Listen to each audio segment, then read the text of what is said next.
I found this Bridgestone trucker hat just a few days ago for $1, and looked pretty vintage, made in the USA, and it sold for $30. I sold a couple items on Facebook Marketplace. Actually, I sold this one on eBay. This is a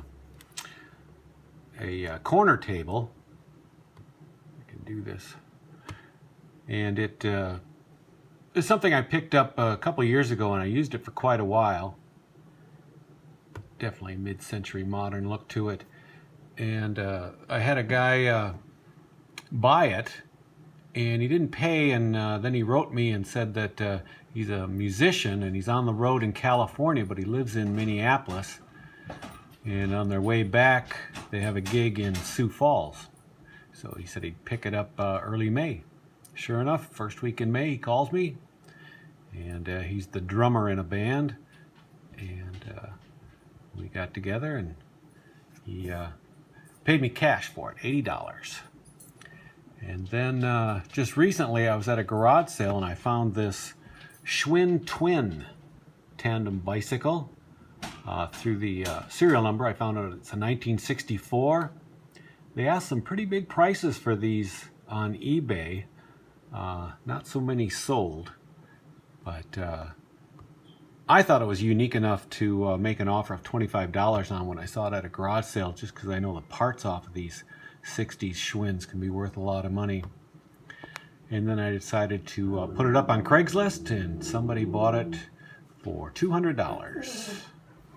Here's an item you probably would not have thought would bring any money, but this is a brand name Banthraco.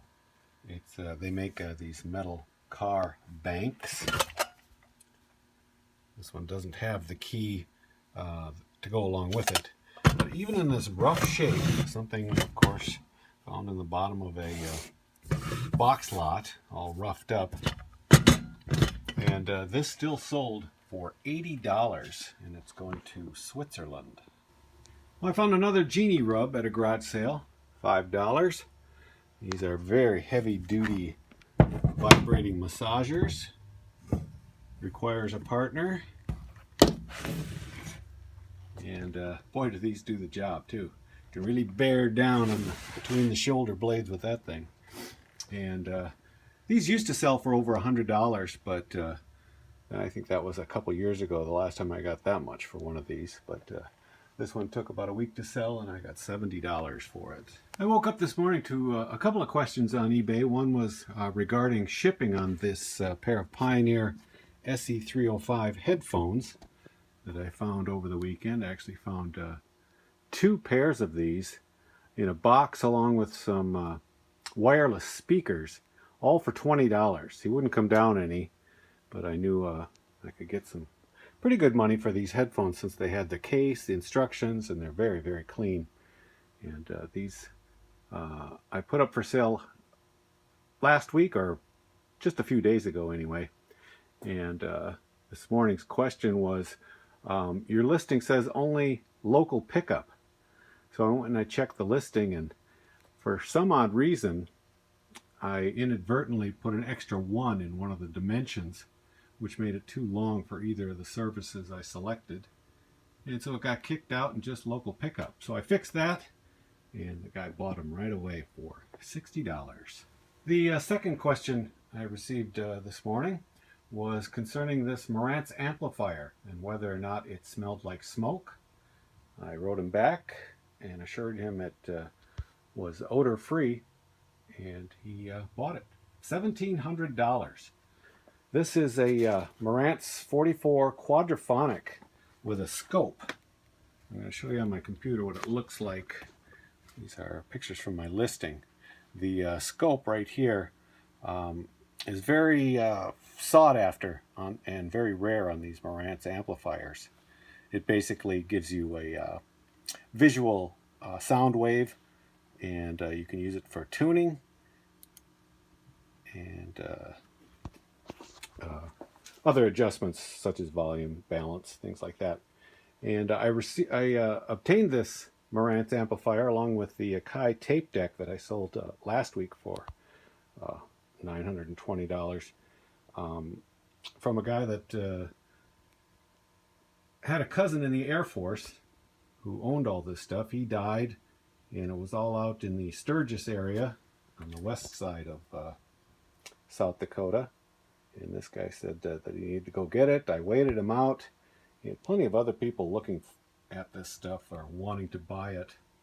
But I just got lucky and was the first one. And so I bought this, the Akai tape deck, and 3 pairs of Bose speakers, 301s, 601s, and 901s. And I got it all for $500, which is extremely cheap. And again, this amplifier sold for $1,700. This is one of those Hometown USA games that some company puts together for all sorts of different towns around the country. This one is for Brandon, South Dakota. Actually, Brandon and Valley Springs, which is just to the east of Sioux Falls. And someone in Volga, South Dakota bought it. And that is to the west. Very small town, smaller than this one. And this was an auction lot extra and sold for $20. Last week I picked up some free audio equipment just because I asked at a garage sale, and they gave me some really nice stuff. And some accessories, including this Audio-Technica insulator kit. Basically, these are height adjustable, and they absorb any vibrations. So you put your turntable feet on top of these. Came with a little bubble level, so you can make sure you've got it level. And then it absorbs, say somebody's walking across a hardwood floor and it makes your record skip. This would eliminate that. And I didn't even know these kits existed. And they don't make them anymore, of course. And I sold this one for $80.